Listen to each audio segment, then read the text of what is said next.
pennies, just pennies, on a black canvas arranged into the face of Abraham Lincoln. And I asked the guy, I said, how much is that painting worth? He said, $600,000, sir. And I looked at the pennies that made up the painting, and I was like, that's like $300 worth of pennies.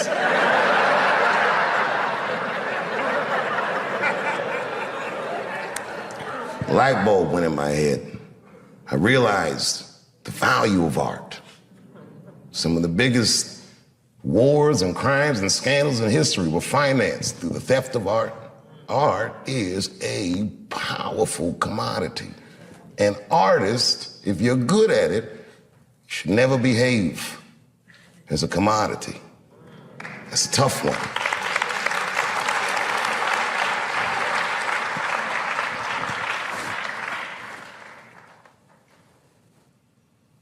And then I gave up. I said, this is probably it. I accepted the fact that the career I thought I was gonna have was over, but I started to rediscover just my art for its own sake. I would go to comedy clubs and I worked for way less money than I ever had, and I enjoyed it more than any of the work I ever did. It was probably the best work I'll ever do, because it was so honest. It was so sincere. There was no media, there was no studio, there was no scrutiny, just me and the crowds. And I did it night after night, and slowly but surely the crowds got bigger and bigger. And then suddenly people started to notice, and Polestar would say, Dave Chappelle has the tour of the year. And again, and then the year after that, and then the year after that. And then Lorne Michaels asked me to do Saturday Night Live. And it wasn't just like he asked me, he was courting me. I didn't even know it. He gave me this whole long speech. I was like, all right. And then I read some book about Lorne Michaels starting Saturday Night Live, and I read the speech that he gave Richard Pryor when he wanted him to host the show, and I said, holy shit, that's the same shit he said to me. And I did it. And that was an enormous amount of pressure. It had been 12 years since I had been on television, or since I had even talked to the media. And I remember I signed my Netflix contract on my way to my mark for the monologue. If you do live television, they count down every second. 30 seconds. Are you sure this contract is good? It's good, just sign the paper, it's good. 22 seconds. Oh, nigga, you better not be tricking me. 10, 9, 8, 7, 6, 5, 4, 3, 2, 1. I walked out on that stage and I killed it. It was natural. It was nothing. It was easy work. Got an Emmy for that one too. First Emmy I won. And when I walked on the stage, after being in the cold for so long, for the first time when I walked on the stage, I'm like, damn, nigga, I just made $60 million. That's what I thought to myself. It's been great ever since.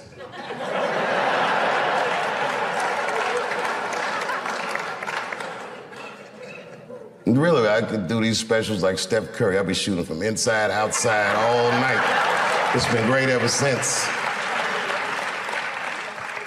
A lot of my friends are athletes, and I never could understand what it would feel like to only have a limited amount of time to be great. You got 20 years to be the best, or 30 years to be the best. But when you do art, you could be great whenever the will decides that you're great. I feel very lucky for that. And I never forgot this school. I've always come back and checked in. One of my favorite honors was doing the commencement at Ellington. I can't even remember what year it is. I just remember they cheered for me when I came out. I wasn't a big star, but I was their star. And I felt like I was home.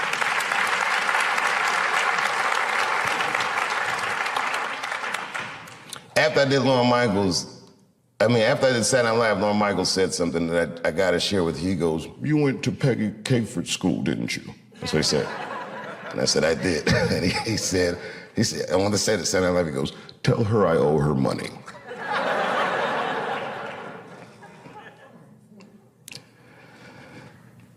You know, I never asked to have this theater named after me. Peggy asked me. She was ailing, and I went to her house to visit her. She said, I want you to put your name on the school. She said, it will help us raise money for the school. And to me, it was like, I felt like I'm a little young for that, and I'm still kind of using the name, you know what I mean? Let's see what I do with it first. You never know, you know. Like, imagine if OJ named his son OJ Jr. Oh, Dad.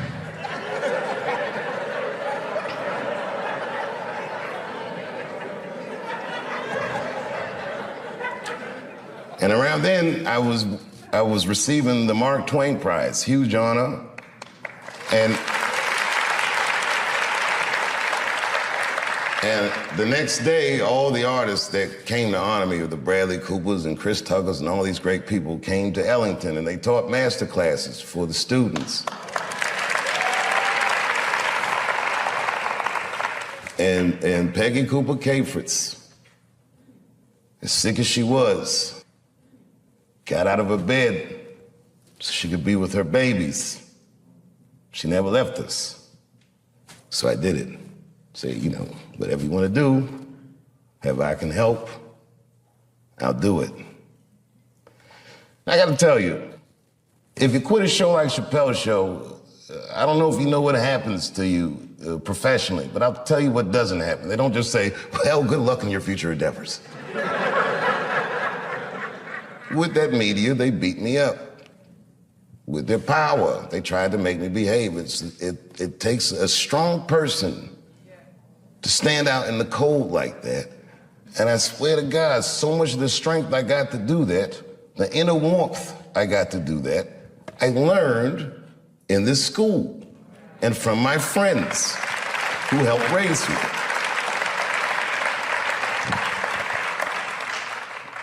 So why wouldn't I do anything I could to help my benefactor? And the last time I came back, after the closer, when the kids were mad at me, I gotta tell you, that was quite the day. All the kids were screaming and yelling. I remember I said to the kids, I go, well, okay, and a line formed.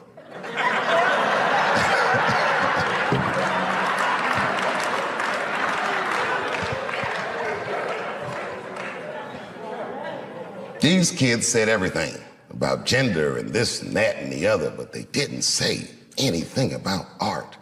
And this is my biggest gripe with this whole controversy with the closer, that you cannot report on an artist's work and remove artistic nuance from his words.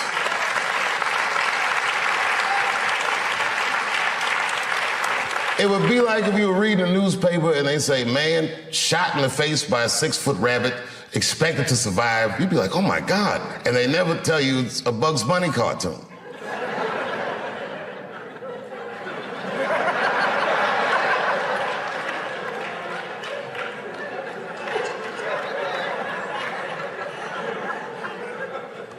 I took a lot of cold shots in show business. And I gotta tell you, as the years go on, you feel the shots less and less as just a business, is what you say. But that one, that day, boy, that day they hurt me. When I heard those talking points coming out of these children's faces, that really, sincerely hurt me. Because I know those kids didn't come up with those words. I've heard those words before.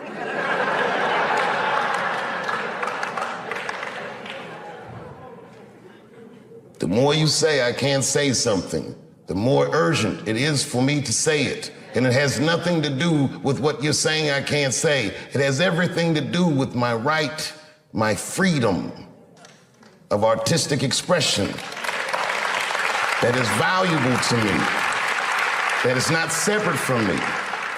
It's worth protecting for me, and it's worth protecting for everyone else who endeavors in our noble, noble professions. And these kids didn't understand that they were instruments of oppression. And I didn't get mad at them. The kids, the freshmen, they're not ready yet. They don't know. What made me mad, and I am this petty,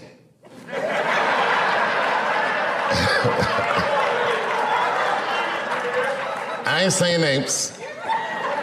One of the kids' mother went on Fox News. And she used to be a student here.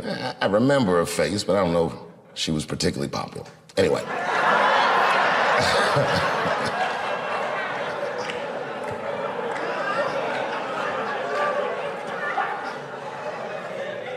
She was in the literary media arts department. She said a lot of things that I didn't like, a lot of things, but, you know, that's her right. Things she said that got to me. She said, at Duke Ellington, that theater was a sanctuary for students. I used to sit there and meditate. Well, of course you'd meditate. You were a literary media arts student. We didn't meditate in here, we got to work. But okay, fine. I would sit in there and meditate, she said.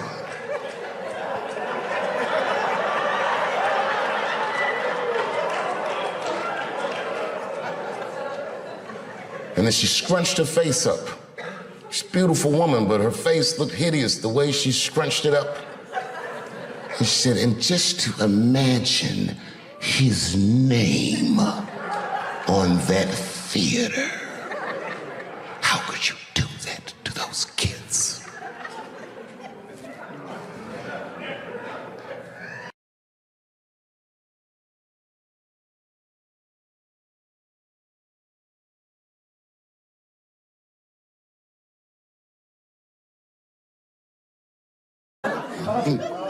You gotta man the fuck up, y'all. I don't mean to be disrespectful, because, man, I know you're upset what I said, but, you know, I know you're right, but come on, baby, it's me. I was right once. Remember that? Does anybody remember when I was, like, missing from show business for 12 years? Remember when I had, like, this really popular show and I quit? I remember I walked away from $50 million. A lot harder than walking away from Louis' freckled dick.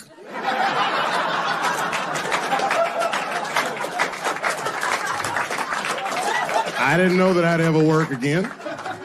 And yet here I am tonight. Did my dream die? No. I remember that shit. You don't remember that when I quit my show? Remember I went on the way out the door, I said, something's wrong in Hollywood. I believe they said I smoked crack. That's right, I remember. They called me crazy. So really, you know, you're right, ladies. Congratulations. Enjoy it. And they're coming for you, bitches. They're coming for you. There's one person that's uncomfortable. You know who's the most uncomfortable motherfucker in the room? The nigga that's right. I was right at an orgy once. Nobody fucked me.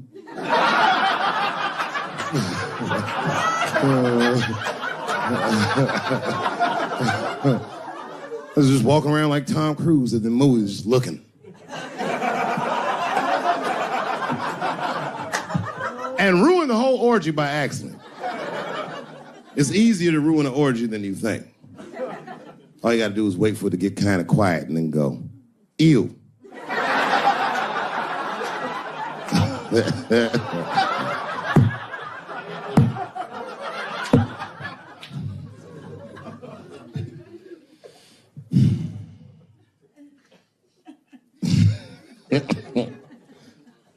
I know I feel bad. But I just feel, yeah, man, well, you ladies are right. To be honest with you, your lives look terrifying to me. They do, man. I know nothing about being a woman, but I know fear. Yo, I used to live in New York when I was 17, and I couldn't even pay my bills. You know what I did to make money? I used to do shows for drug dealers that wanted to clean their money up. And one time I did a real good set, and these motherfuckers called me in the back room. They gave me $25,000 in cash. I was probably 18, 19 years old. I was scared. I thanked them profusely. I put that money in my backpack. I jumped on the subway and started heading towards Brooklyn at 1 o'clock in the morning. Never been that terrified in my life. Because I never in my life had something that somebody else would want. I thought to myself, Jesus Christ, if motherfuckers knew how much money I had in this backpack, they'd kill me for it. Then I thought, holy shit. What if I had a pussy on me all the time?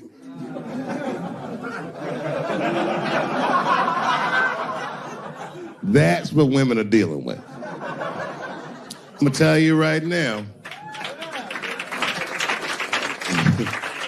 It's real talk. If them same drug dealers gave me a pussy and said, put this in your backpack and take it to Brooklyn, I'd be like, nigga, I can't accept this.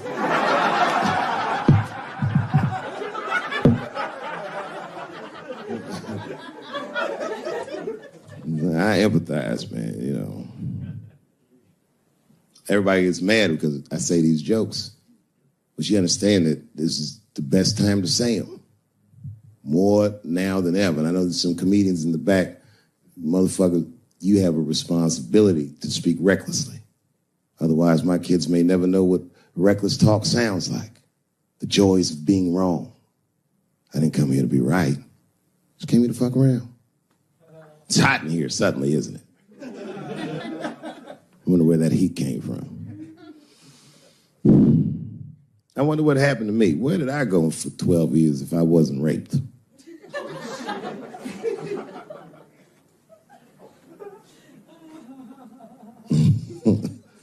Maybe there's something else going on. Maybe these rapes aren't even the worst of it. Wouldn't that be something?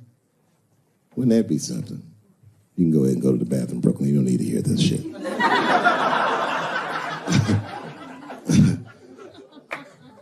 You see that motherfucker right there? He's under an enormous amount of pressure. He is. Just being big and black with that hairdo, nigga, motherfucker's a suspect for everything. It's that white-collar crime.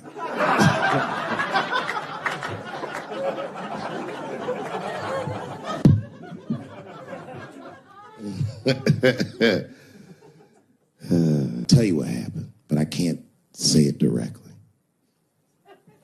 There's a book to me that encapsulates my entire experience before I left the show. And the book is called Pimp. It's written by a guy named Iceberg Slim. Here, bring it up here. This is Matthew. Matthew was from France. He's white. And yet, he has an original copy of this book written by a black American who was a pimp in the 40s. Iceberg Slim, his real name was Robert Beck. He got the name Iceberg because he was in a bar in Chicago and there was a shootout in the bar and a bullet went through this nigga's hat and he still finished his drink. Pimps love shit like that. They said, man, you ice cold. And he said, I like that. And it stuck. This book is so heavy in the front. It has a glossary of pimp terms because the ideas are so foreign to the American ears. For instance, do you know what the phrase mileage on a hoe means?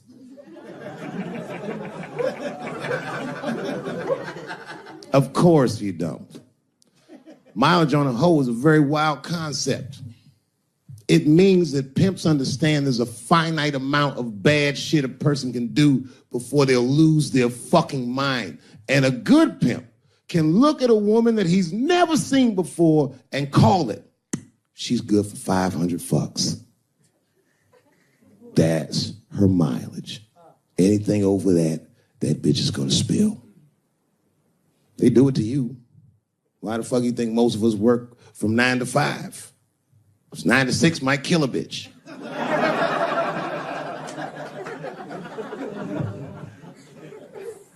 Iceberg Slim was the one that broke down what a bottom bitch was. Does anyone know what a bottom bitch is? Anyone? What's a bottom bitch, sir? It's your prostitute that's the best out of all of them, that brings in the most money. That's right. That's exactly right. Are you black? That's right. A bottom bitch is a pimp's number one hoe. She's even a bitch that helps him keep the other bitches in line. I will repeat. She's even the bitch that helps him keep the other bitches in line.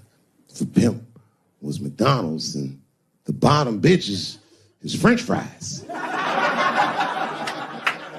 The rest of them bitches like fish sandwiches and cherry pies and shit like that. Iceberg Slim breaks down some of the coldest capitalist concepts I've ever heard in my life. He describes in detail how these men break women so that they will give them the money that they make with their own bodies. There's a story in here so cold it makes me shudder to think about it. Well, Iceberg Slim is trying to control the woman that he finds uncontrollable. So he asks older pimp how he can rein her in. And the older pimp says, oh, that's easy, Iceberg. All you have to do is beat that bitch with a coat hanger and then run her a bath and give her some pills. She'll be so grateful that you fixed her that she'll forget you were the motherfucker that beat her in the first place. That's some cold shit. Now, the end of this book, Iceberg Slim tells a story. It's kind of the crescendo of the book. And in the story, Iceberg Slim's bottom bitch is at the end of her mileage. If she was good for 500 fucks, she was at 498. She was bubbling. You could see it. She was going crazy. She started saying all kinds of shit. Oh, I always wanted to be in the circus. Circus? This bitch is loose. I can juggle too, you know. Juggle? He had to let her go. It's hard to let her go. A bottom bitch go. And he wasn't ready to let her go because his organization couldn't handle losing her. But she didn't know that. She didn't know how important she was. So what he did was he called her to a diner. He said, look, bitch, you and I got to part ways. She said, fine, motherfucker. I don't need you anyway because I know somebody at Ringling Brothers. She's like, all right, bitch, whatever. I got one last trick for you. It's a big money trick. You do this for me, you get paid, I get paid, and we go our separate ways. She said, fine, motherfucker, what do you want me to do? He said, okay, there's a guy in that hotel across the street. He's waiting for you in room number 7. Once you go over there and I want you to fuck him. But before you do, I need you to put some of this stuff in his drink. And then he's going to fall asleep. When he does, there's a briefcase on his bed. Bring the briefcase to me. That's the trick, bitch. Can you handle it? She said, fuck yeah, I can handle it. And I can't wait to get rid of you. And she ran outside, jumped on a unicycle, and pedaled across the street. An Iceberg washed her. He was like, man, she's pretty good. Man, if I never jerked off in her face, maybe she would have been in the circus right now.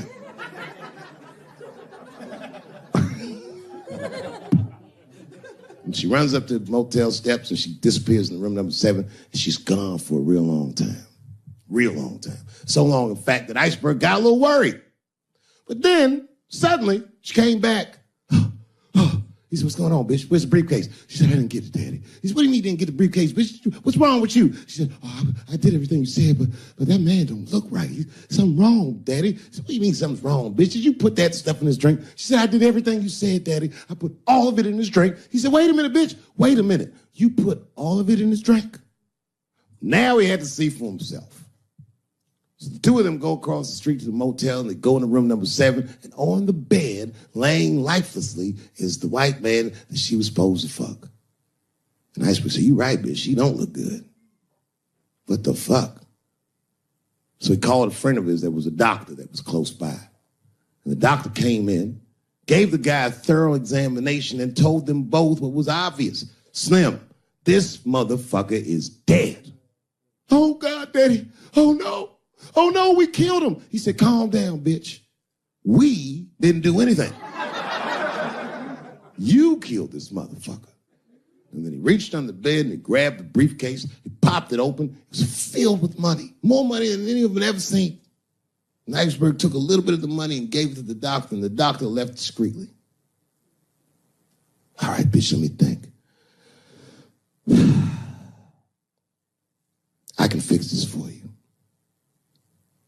I know somebody I can call. But if I call him, I'm going to owe these motherfuckers a big favor. Oh, God, Daddy, please. I don't want to go to jail. Neither do I, bitch, so will you shut up? She picked up the phone. She heard him mumbling in the phone a little bit.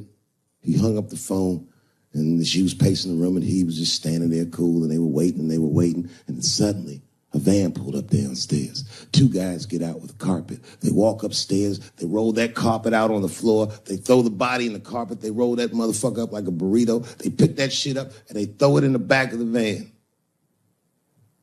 They come back up, and Iceberg opens the briefcase again and gives them a little money. He says, I'll get in touch with you guys later. They say, you're not going to get in touch with us at all. We'll find you. He said, whatever, nigga. And they bounced. Oh, God, Daddy, oh, God. He says, relax, bitch. Listen, we getting the fuck out of here. You go downstairs, you get the car. We got to leave separately. She went, she got the car. Iceberg grabbed that briefcase, waited a few minutes, looked out the window, and then he went down with her. They both got in the car, and they drove off. She was a blubbering mess. Oh, you did all this shit. He said, I told you, bitch, we didn't do anything. You killed a motherfucker, and I cleaned him up. And now we got us a secret, okay? I know I'm not going to tell, bitch. It's you? She said, oh, no, I ain't going to tell. He said, all right, baby, cool. I'm going to need you to stay with me for a while till this shit cools down. She goes, okay. That's the game. That's how the whole shit works, ladies. You understand? This bitch was at the end of her mileage. She was at 498. She ended up tricking for Iceberg for another 6 months. She must have turned another 200 tricks for him. Do you understand? That's some cold shit. And the cold shit about it is that the dead guy on the bed wasn't even dead at all. This motherfucker was just a friend of Iceberg's acting like he's asleep. The doctor wasn't a doctor. It was a motherfucking butcher that happened to have a white coat. And the dudes who came in the moving van clothes was dressed like movers because they were movers. Iceberg had gotten a new apartment. And the bag of money was Iceberg's money in the first place.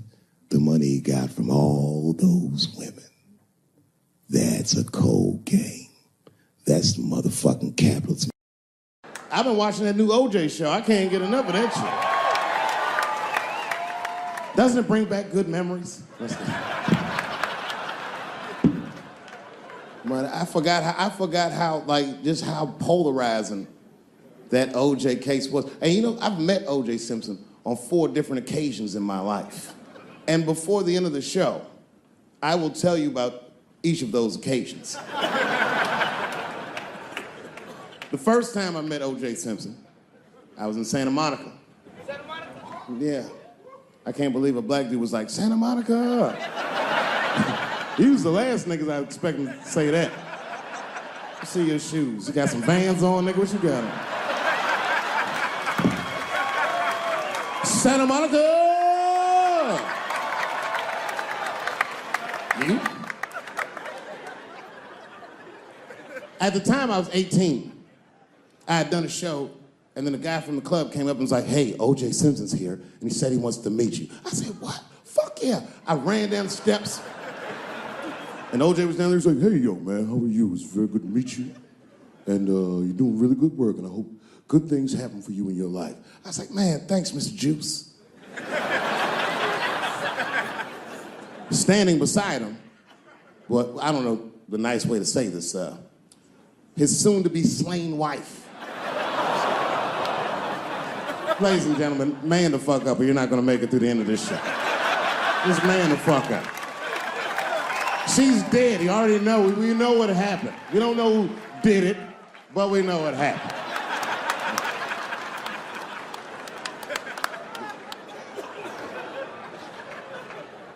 I should tell you that woman was very nice to me. She actually embraced me. She said, I think you're adorable. And she hugged me. She goes, good luck to you. And she held me for a long time. And I whispered in her ear, bitch, are you trying to get us both killed?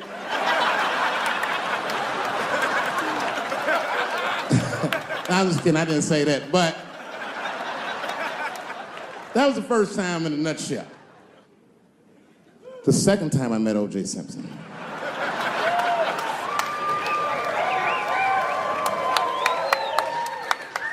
Was right after the trial of the century. There I was, now a young man of probably 23. O.J. Simpson was the most famous or infamous face on planet Earth. I was in a restaurant in Beverly Hills with my agents. I wasn't alone in the restaurant, but I was alone. I was the only black person in the restaurant. And in the 90s, that felt very uncomfortable. Now I tend to enjoy it at this age.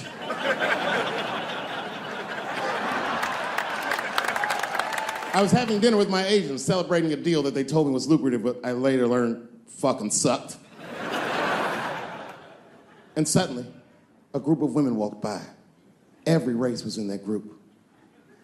Black, white, Asian, Latina, white, and white again. They were all gorgeous. I watched them walk by. Then, I saw a familiar face. Al Collins, the man from the infamous Bronco chase, walked by and embraced one of the women, and they walked towards the door. Couldn't believe what I saw. And then, close behind him, was O.J. Simpson, newly released from jail.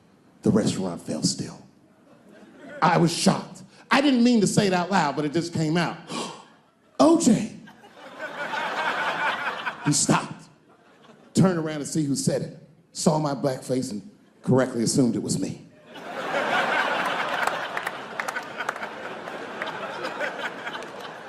I was sitting in the corner of the booth. He leaned over all the white people I was having dinner with and shook my hand. How are you, young man? He looked in my eyes, and I could see in his eyes that he didn't remember meeting me the first time. And then he walked away.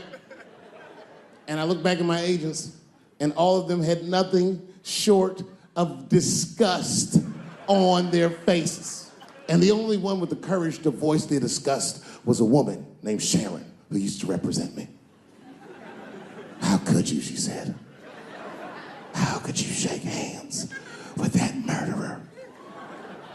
I said, Sharon, with all due respect, that murderer ran for over 11,000 yards.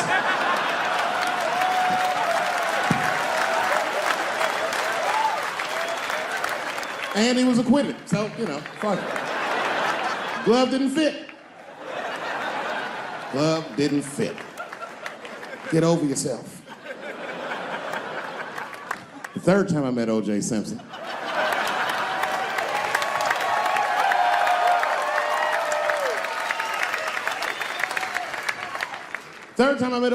I was doing great in life.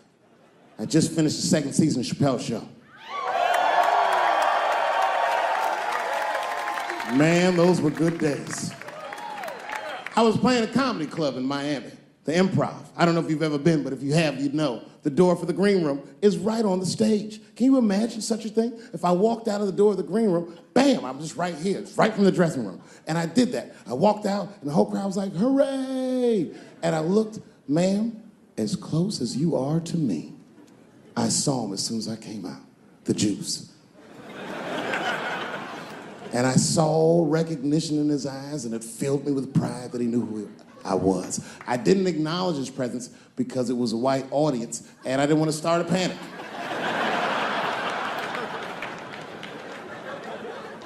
But I did my show. Show went great. I said, good night, everyone. They all said, yay! And I didn't say nothing to OJ, but I just gave him the signal, let him know I knew he was there. And I walked into the green room, and OJ was already in there. I was like, how the fuck is this possible? I was scared. And then my friends came in and we all started talking. We sat down on the couch, and I'm just telling you what I saw with my own eyes. You can believe me or not believe me. But in my experience, O.J. Simpson, one of the nicest men I'd ever met. He was nice to me. He was nice to my friends. The conversation was filled with warmth and levity, humor, and wisdom. We talked for 90 minutes, and then suddenly the Juice said, you know what? I've got to be going.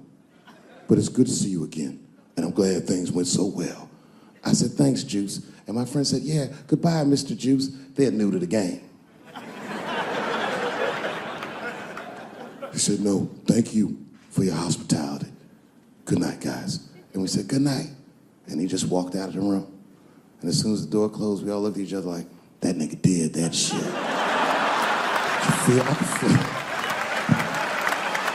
I could feel like murder in the room. Wait. I forgot. The fourth time I met O.J. Simpson.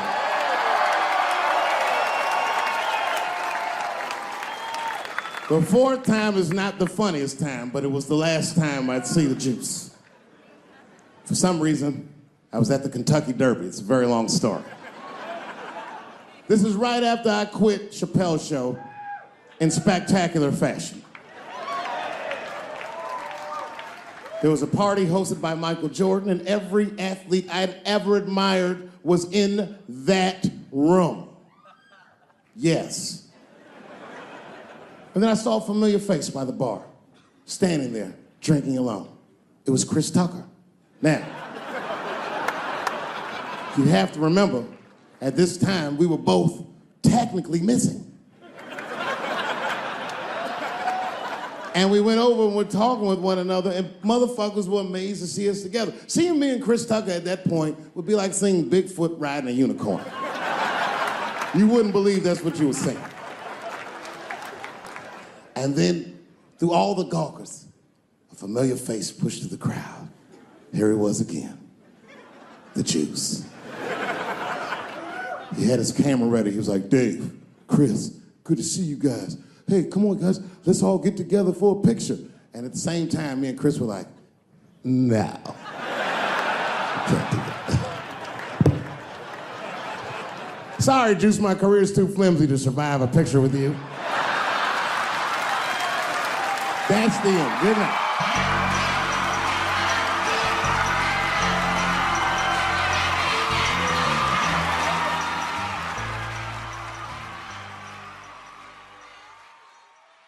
Kevin is one of the greatest comedians that I've ever seen. And Kevin is one of the greatest men that I've ever known. Hello, Jerry.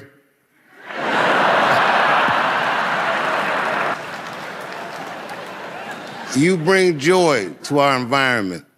People don't know all the things that comedians go through and how difficult, how heavy it is to wear the crown. But man, I swear to God, you do it with so much grace, so much kindness. Man, I know every story of all the comedians that you help out. I know how you go back to Philadelphia and support your neighborhood. And I know that inside you feel awful sometimes, but I've never seen it on your face, and I've never felt it in your presence. And I am honored to know somebody like you. I really wish you would have come when I won this award.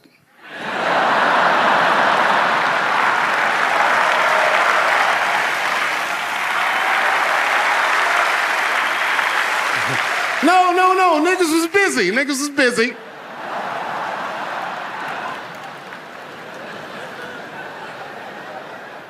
I said it about myself, but it's true about many of my colleagues, all of my colleagues here tonight. In your life, in any given moment, the strongest dream in that moment wins that moment. And my God, Kevin Hart, you are a very powerful dreamer. I love you so much, and never forget that I said it, because we only get to talk on podcast. I'm fucking with you. If you call your brother, I'll come running, and you deserve that, and you have earned that, and you have earned this. What you have done for this genre is unmistakable. For the first time in my life, I played arenas with Chris Rock, and I would never play an arena before I saw you do it. You made me dream bigger, and you're younger than me. It's humiliating. But it's inspiring, man. I hope that this moment means the world to you. And I gotta tell you one story. When I quit Chappelle's show, the hardest part about it, not the hardest, but a hard part about it, was that I had to watch the world go on without me. And after some time, I got used to it. And one day, my son came home and was looking at me like I was crazy. And I said, what does that look in your face? And he said, Kevin Hart just said in an interview that you were one of the greatest comedians that ever lived. And I was like, yeah. But in my mind, I was like, he did? And I thought to myself, if I ever had a chance to honor you in front of your family, boy, I'll come running. I just wish it wasn't this Sunday, because I was supposed to be in Jamaica.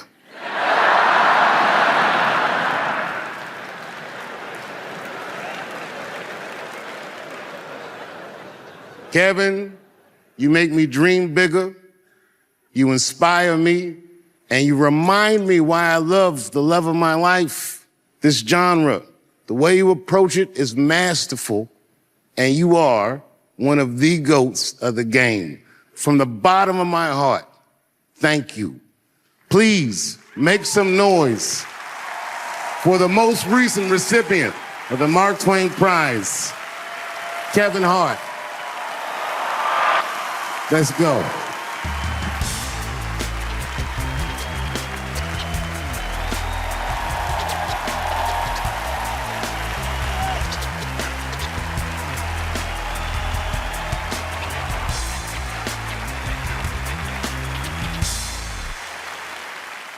It's complicated. I was in a bar in Austin with my wife, and it was during COVID, and a woman came to our table, and she was maskless. And this bitch came over, no mask, all H words. Hi, how are you? Droplets was coming out of this bitch's face. We all covered our drinks. Oh, bitch, what are you doing?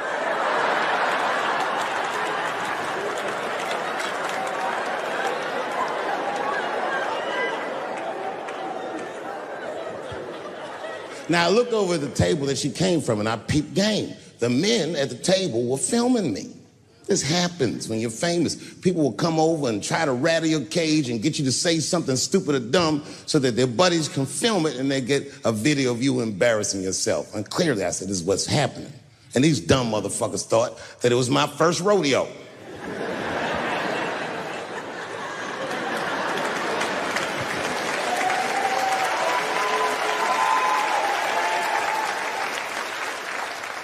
Sadly, it worked. I ran right over there. I said, I pointed right in the camera. I said, you's a bitch-ass nigga for doing this to me.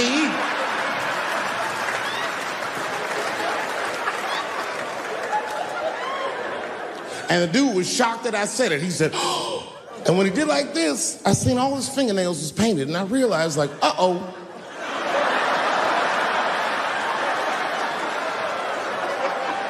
This fella's gay. Now, you know how I talk. I call everybody a bitch-ass nigga, you know what I mean? But that's not a right thing to do if they're gay, you know what I mean? And now I was in trouble. And not only that, the motherfucker was huge. He stood up. He was towering over me. He must have been 6'5", a big, white, corn-fed, Texas homosexual. This nigga was ready to fight. And he started barking on me, but I stood my ground. I wasn't scared. How could I be scared? This motherfucker's shirt was tied up in a knot like this. Oh, fuck this guy. Let's go, nigga, let's go. I thought we were gonna come to blows. I was ready, And then, right when you think we would fight, guess what he did? He picked up his phone and he called the police. And this thing I'm describing is a major issue that I have with that community. Gay people are minorities until they need to be white again.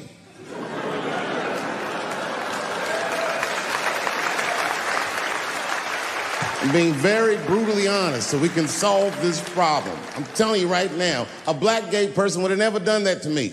Because a black gay person knows when the police shows up, they're not gonna care who called them. They don't show up like, which one of you niggers is Clifford? We're all Clifford.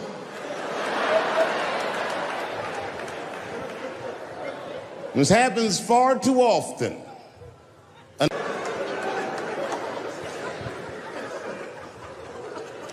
And now we get to the core of the crisis.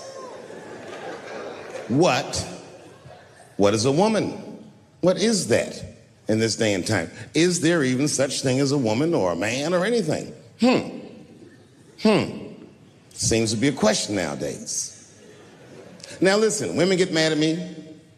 Gay people get mad at me, lesbians get mad at me, but I'm gonna tell you right now, and this is true, these transgenders, these niggas want me dead. I've gone too far, I've said too much. And I gotta tell you, I'm very worried about it, I'm not even joking. Every time I come out on stage, I be scared. I be looking around the crowd, searching for Knuckles and Adam's apples to see where the threats might be coming from.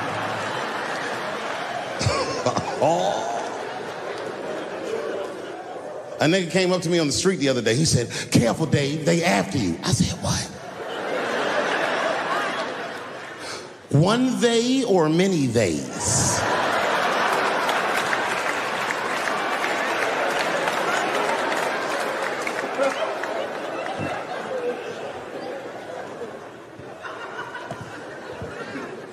Before I even say anything about that community, you must know, and I hope you all feel the same way, I am not indifferent to the suffering of someone else. There's laws, the mean laws. In our country, North Carolina passed a law once that said a person in North Carolina must use the restroom that corresponds with the gender they were assigned on their birth certificate. No. No, that's not a good law. That's a mean law.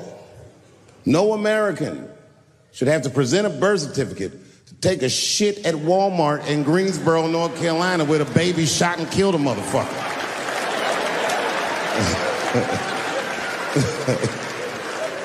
You have to ask yourself, if you're thinking about it, who are these laws designed to protect? Like, let's say they designed this law to protect me, my interests. Transphobic comedian Dave Chappelle. And let's say that I'm in Walmart doing a little shopping with my family. Now, I should tell you, if that ever happens in real life, you should know that my dreams didn't work out. But let's say something goes horribly wrong, and there I am in Walmart with the poor whites rummaging around for mediocre goods and services.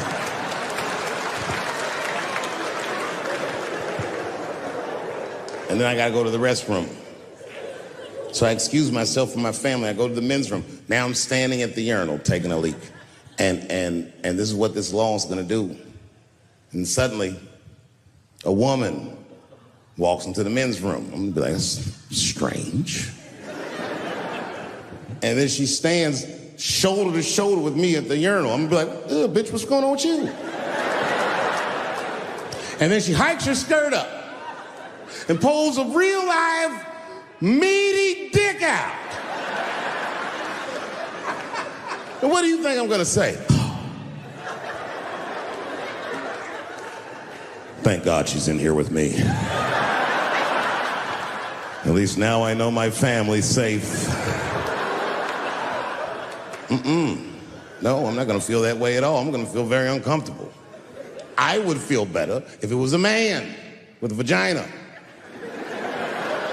that backed up to the urinal next to me.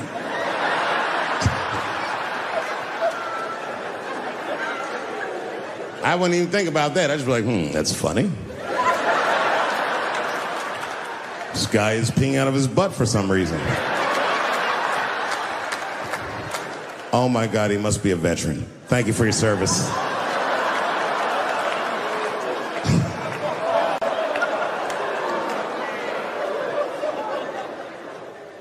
I'm not indifferent to people suffering because I know it's hard to be everybody. We blacks, we just got our first big holiday in a long time. Happy belated Juneteenth to the blacks.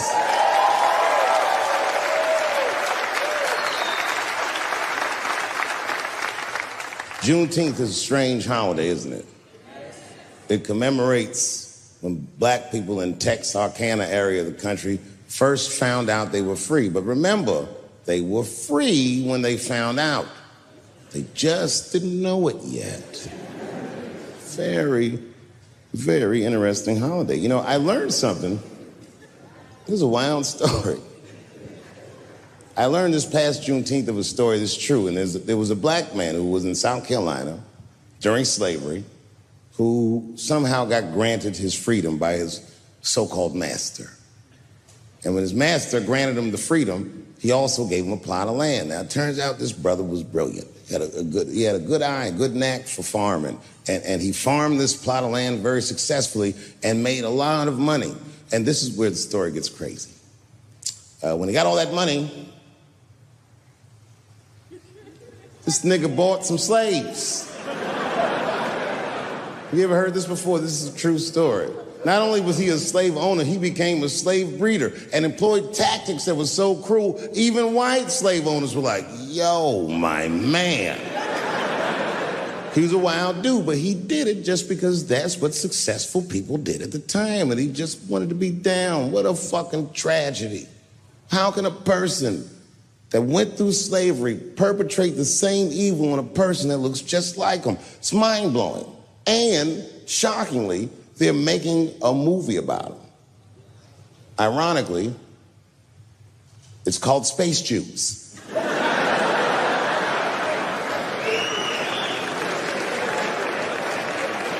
Space Jews.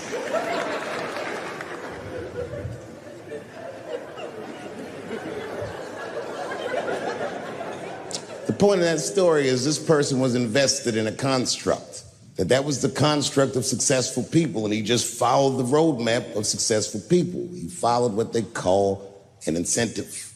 Now, everyone struggles, but I'm very invested in the gender construct, personally, because I'm a man with kids and a wife, and I like that warm, wet, soft pussy that my wife has.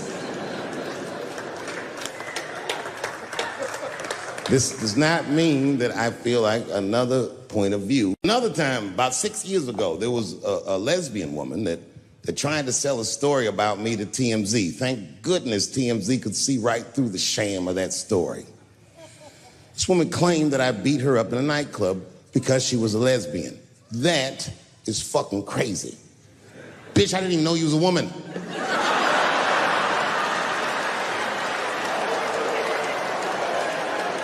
Thank God TMZ didn't believe that. Because I did beat the shit out of her, I'm not gonna lie. It was her fault, I had no choice. I came in the club minding my own business, and a woman came up to me. She goes, oh my God, Dave Chappelle. And I was just being reciprocally nice. Hey, miss, how are you? Blah, blah, blah. Benign talk, nothing to it. And all of a sudden, this lesbian fellow stepped between us. Hey, nigga, that's my girl. I said, yo, my man, back up like that. She said, I ain't backing up off shit, nigga, that's my girl. I said, bro, you're gonna have to give me 3 feet like this. She said, stop calling me a man, motherfucker. I'm a woman. I said, what?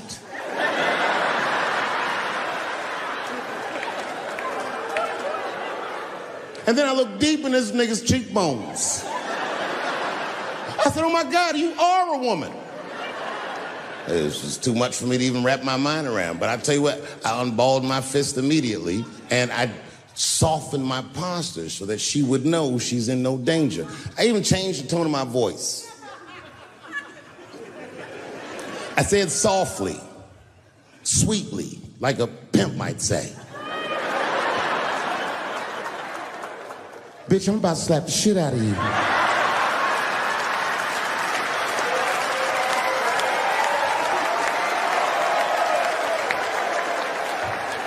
I should have done it.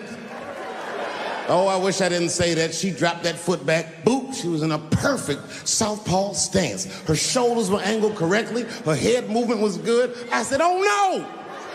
This bitch boxes for real. She threw a wild hook at me, and I saw it coming from yesterday, so I slipped it like this. I had no choice. I had to go to work. I let that jab go. You should have seen me go, nigga. I tenderized them titties like chicken cutlets.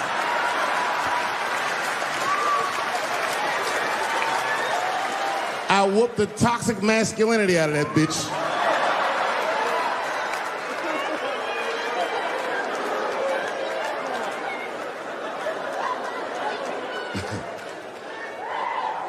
That's why I don't go out no more. Just trying to chill. I'm just trying to live a peaceful life. That's why I live in Ohio. You know, I live in a little town in Ohio. It must be like 3,700 people. Small hippie town. Culturally, it might feel like Ann Arbor to you. You know what I mean? Just a bunch of hippies and shit like that. And niggas always ask me, like, Dave, why you live in that hippie town? And I'd be embarrassed to tell them the truth. But you know why I lived there? Because Yellow Springs, Ohio has the most beautiful women in the world. And a lot of people might disagree with me, but you gotta see them for yourself. They're gorgeous. But it all depends on what you're into, you know what I mean? I like white bitches with dirty feet.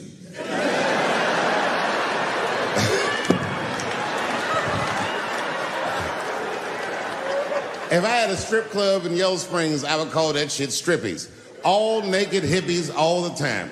And I'd only hire girls with long titties and long vagina hair that looks like they slept on it.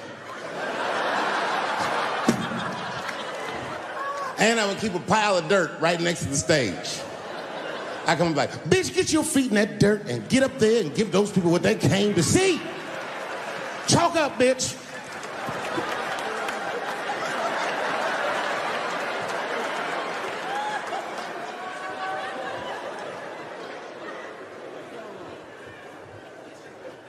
A couple years ago, I was in Ohio at a shopping mall.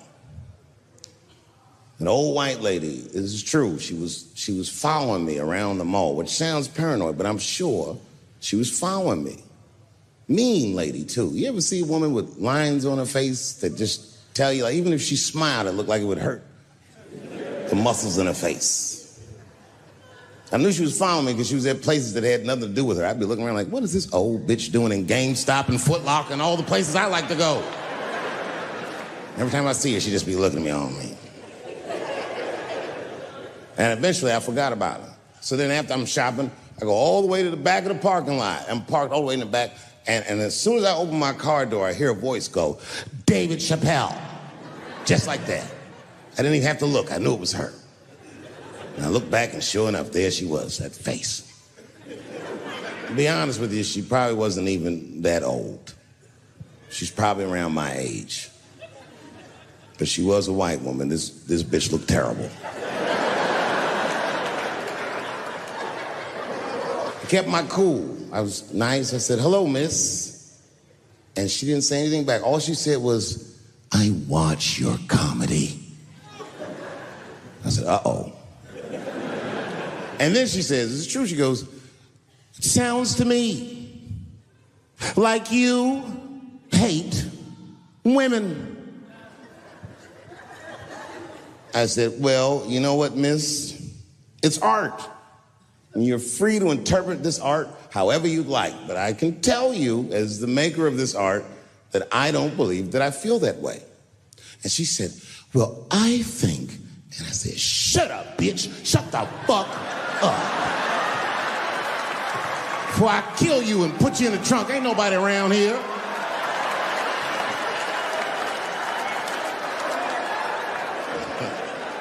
I'm just kidding, I didn't say that. I felt that way, but that's not what I said. I was more clever than that. You know what I said? And this is exactly what I said. I said, miss, before you finish that statement, let me ask you a question. Where'd you see me? Did you buy a ticket to a concert I did? I doubt that. Or maybe you watched one of my specials on Netflix. Or did I follow you to your car and do my act? She said, what? I said, keep it in the comment section, bitch, this is real life. Ta-ta.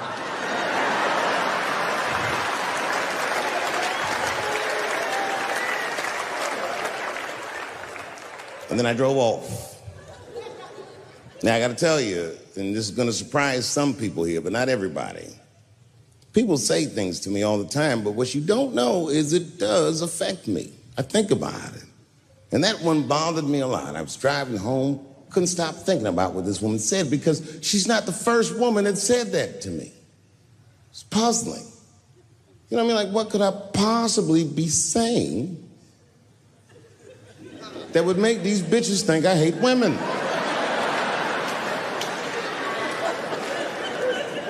Couldn't figure it out. So you know what I did?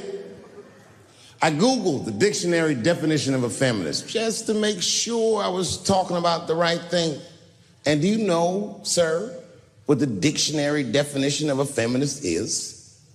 I didn't either. Listen to this. Webster's defines a feminist as a human being, not a woman, a human being that believes in equal rights for women. I was shocked that that's what that meant. Because by that definition, I would consider myself a feminist. And I didn't even know that at the time.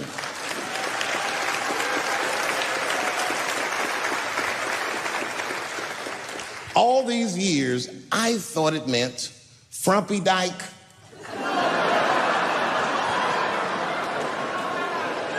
Well, that's who's always talking. To be some chick in overalls. Men are trying to rape us. Ah, not you, bitch. We please.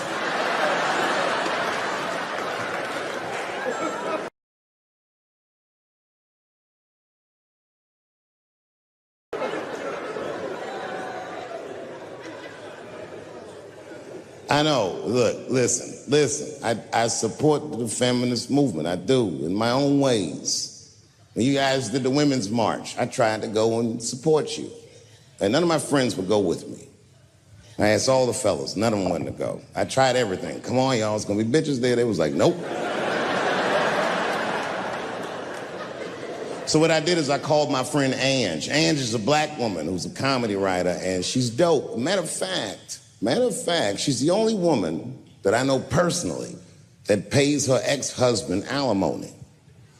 And she sounds just like a man when she does it. Fuck that broke motherfucker and all that. She says all that shit. So I hit Ange up. And I hit her on the text. And all I did, I texted her. I said, Ange, are you going to the Women's March? And she texted me back. And this is real text. She said, I hope those white bitches get tear gassed.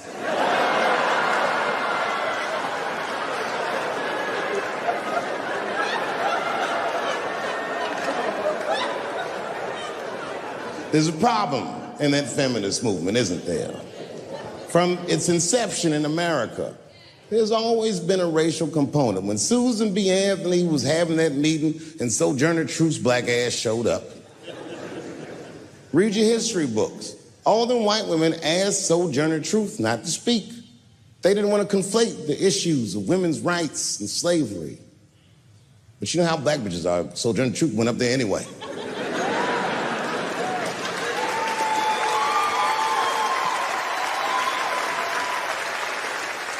She did a famous speech. She said, ain't I a woman?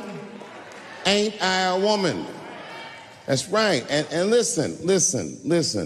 I supported the Me Too movement, but the whole time I thought that the way they handled that was stupid.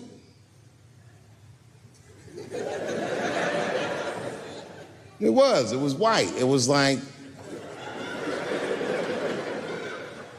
they were doing shit like going to the Golden Globes, and all of them would be like, let's all go to the Golden Globes and wear black dresses to give these men a piece of our minds. Bitch, that is not gonna work. You think Martin Luther King's gonna be like, I want everybody to keep riding the bus, but wear matching outfits? You gotta get off the bus and walk. It's real talk. Real talk, that was a silly movement. I want everybody to wear a crocheted pussy hat so they know we're serious. What the fuck was y'all doing? And then I said something about it in one of my specials, and all these women actresses came after me. I said, man, fuck y'all too, you canceled. I ain't jerking off to none of your pictures again.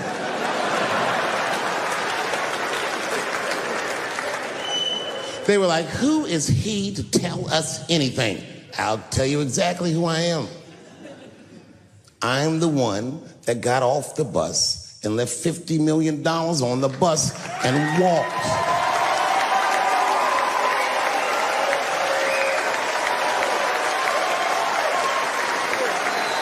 I agreed with these women. I just didn't agree with what they were doing about it. Right. No, it was annoying as fuck. Because if these women were serious, you know what they would have done? They all would have fired their agents. And they would have went to the mailroom of one of these big agencies and found a woman that was busting her hump in there and said, if you want to talk to us, then you have to talk to her. And if they did that, then she would be big and they would be big and nobody would get fed to Harvey Weinstein. But did they do that? No. Was that their idea? No. Surprisingly, it was mine. And what I think the feminist movement needs to be very successful is a male leader.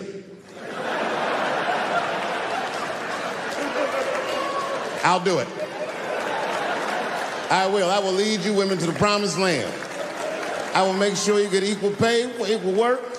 I will make sure that nobody harasses you or fucks with you on the job. I will protect all of your interests. And all that I ask for in return is that you suck my dick. And now we're right back to square one, aren't we?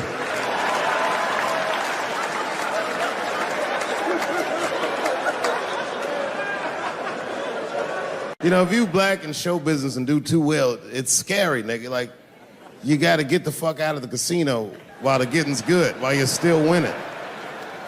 If you don't walk away from the table, that's how niggas get Kevin Harted. You already know. That's my man. I'm just saying, if he got a sex tape out, well, it's just a matter of time for me.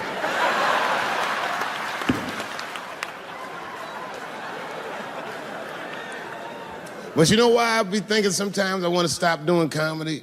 And you know, I don't want to sound like a braggart saying this, but the real reason I want to stop is because I'm too goddamn good at it. I'm dope, nigga. No, I'm not even exaggerating. It's not exciting. Every night before I come out on stage, I'll be backstage I'm sure this is gonna go well.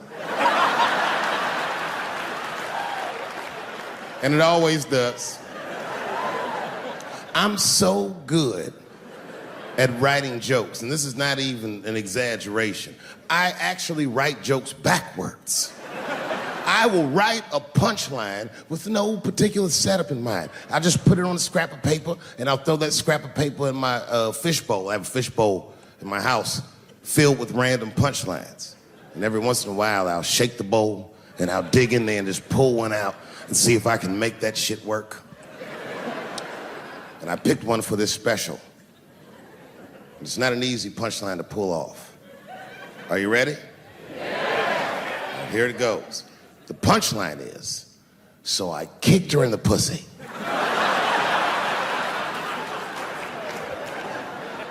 I haven't finished the joke yet. I just know whatever happens in the beginning of the joke, at the end of the joke, for some reason, I'm gonna kick somebody in the pussy. And it's going to be hilarious. And you know what's weird? I've always been this talented. I can't remember a time when I wasn't. You know, when I was growing up, I was probably about 8 years old, and at the time, we were living in Silver Spring. Yeah. Yes. Common misconception about me in D.C. A lot of people think I'm from the hood. That's not true. But I never bothered to correct anybody because I wanted the streets to embrace me. As a matter of fact, I kept it up as a ruse. Like sometimes I'll hang out with rappers like Nas and them, and these motherfuckers will start talking about the projects. Yo, it was wild in the PJs, yo. And I'll be like, word, nigga, word. But I don't know. I have no idea.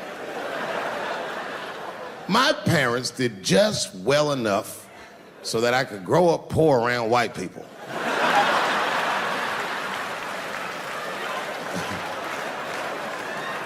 And to be honest, when Nas and them talk about the projects, nigga, I used to get jealous because it sounded fun. Everybody in the projects was poor, and that's fair.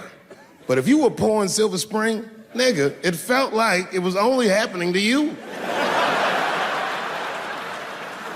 Nas does not know the pain of that first sleepover at a white friend's house. And you come back home on Sunday and just look at your parents like, y'all need to step your game up. Everything in Timmy's house works. Remember the first time you saw that? In a cold winter, and you'd be at a white friend's house and see the motherfuckers in their living room without their coats on.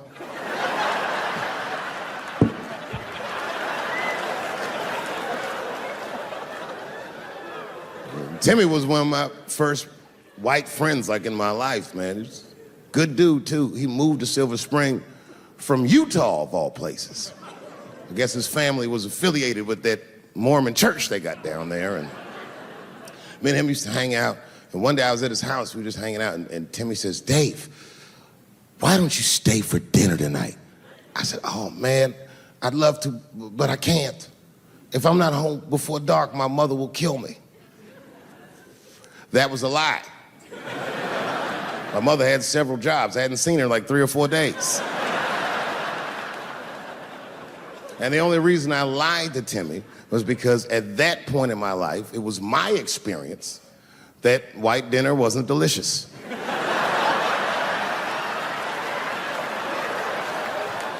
I'd rather go home and fry some bologna or some shit like that.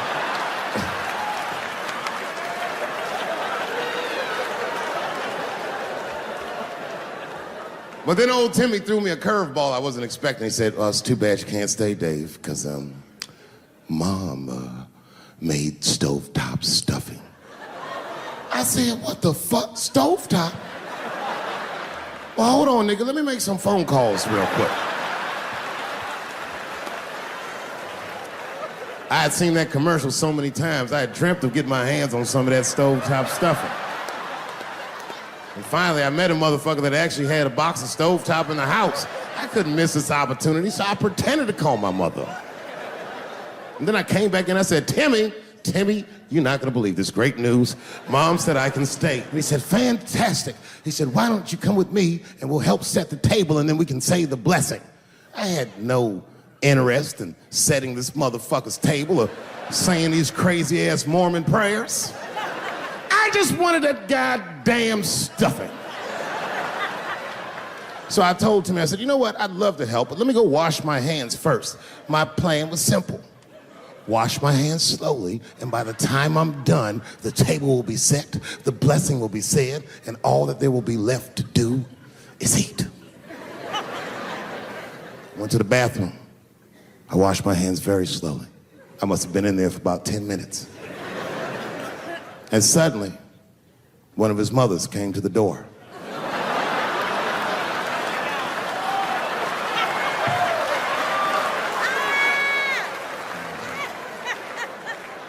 She was like, "Hi, David, right?" I said, "Yes, ma'am."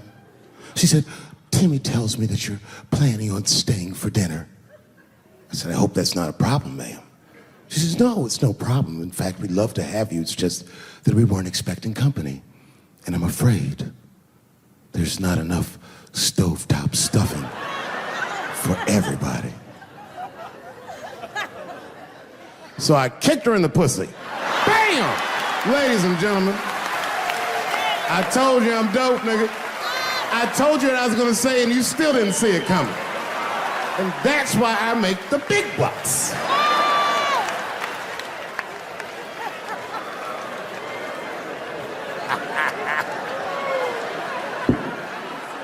Oh my God. But there's a more important reason that I would stop doing comedy right now. And this reason is the real reason that's been percolating, and it really is the crowd, not you. I'm talking about the crowd on the big stage. It's too hard to entertain a country whose ears are so brittle. Motherfuckers are so sensitive, the whole country is turned into bitch-ass niggas.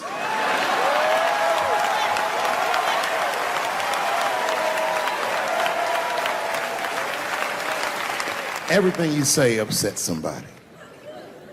You know, I can remember when it all started. It was when I was doing Chappelle's show. When I was doing Chappelle's show,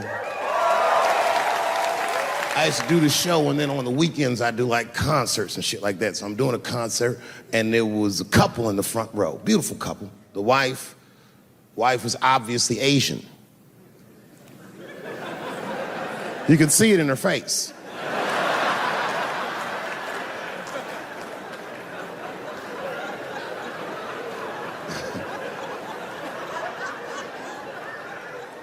The husband, this motherfucker was mysterious, to say the least.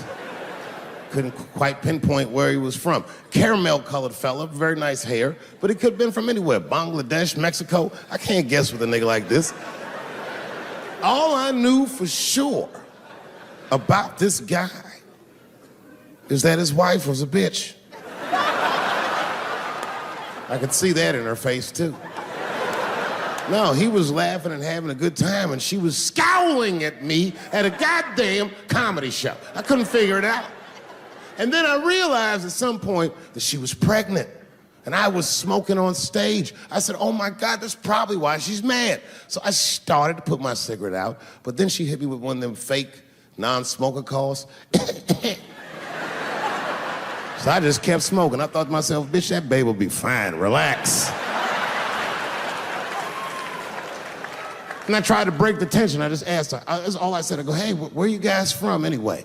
And I could tell that she was on to me. She goes, very condescendingly, she says, I'm from California.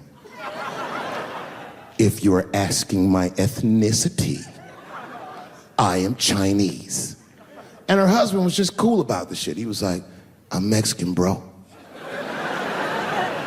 I said, well, I'm sorry if I offended you by asking, but you're a very beautiful couple.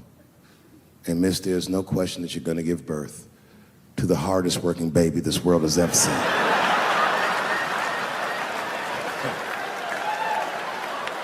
That's not a bad joke. She got very upset. She got up to leave immediately, but she didn't just leave. She had to take one last dig at me on the way out. I will never buy one of your fucking DVDs again, Dave Chappelle. I said, ma'am, with all due respect, Chinese people don't buy DVDs.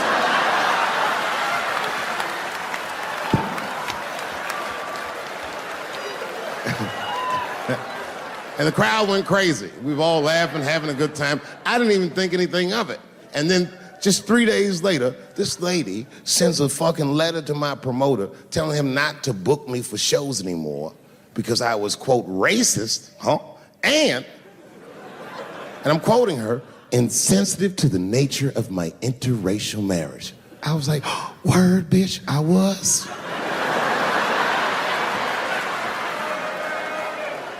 If she had just done a little bit of research, she would know that I myself am in an interracial marriage. That's right. In fact, my wife is Asian too. Surprise, bitch, I'll see you on Thanksgiving.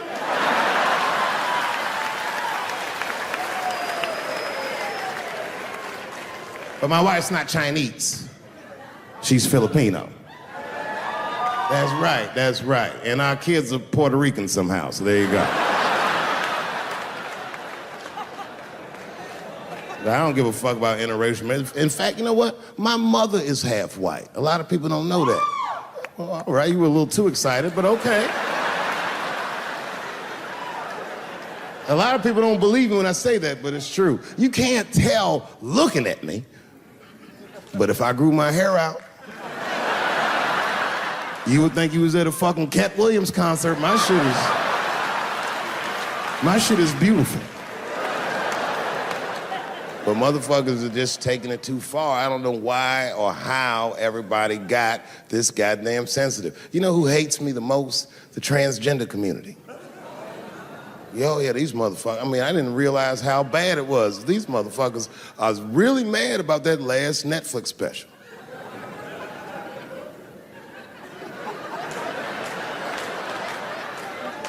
It's tough, man. I don't know what to do about it because I like them. I always have. Never had a problem with them.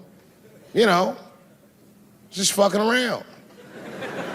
As a matter of fact, I think I make fun of everybody, and I mean, as a group of people, they have to admit, it's kind of fucking hilarious, man. I'm sorry, bro. It's like, I've never seen somebody in such a hilarious predicament not have a sense of humor about it. They're born feeling like there's something other than they're born as, and that's kind of funny, you know? I mean, it's funny if it's not happening to you. It's like that white black bitch that's in the news all the time. Rachel Dozer. She always says that. She's a white woman, but then she dressed up like a nigga and shot her way up to the very top of blackness. And I always wanted to meet her just so I could understand. I just wanted to like have dinner with her so I could just look in her eyes and call her a nigger to her face. The fuck is that bitch talking about? I identify black. That is trans talk, lady. Stop biting. Stop biting. There's a big difference between her and a trans. The difference between her and a trans is I believe transgenders. I don't understand them either, but I know they mean what they say. Them niggas cut their dicks off. That's all the proof I need. I've never seen somebody just throw their dick away. Don't need it.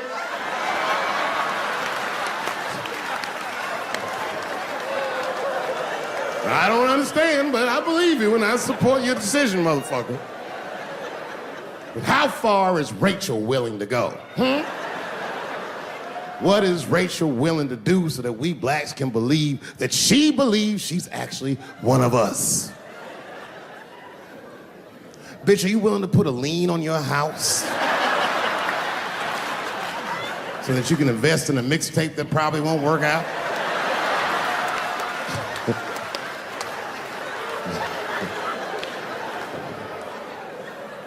She didn't even change her name.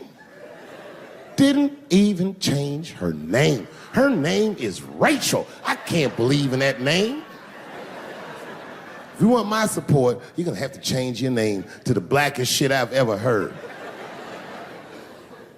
Bitch, you're gonna have to change your name to Draymond Green. I don't know a blacker name than that. That shit is black on paper. If you type Draymond Green into Airbnb, that shit will log off automatically.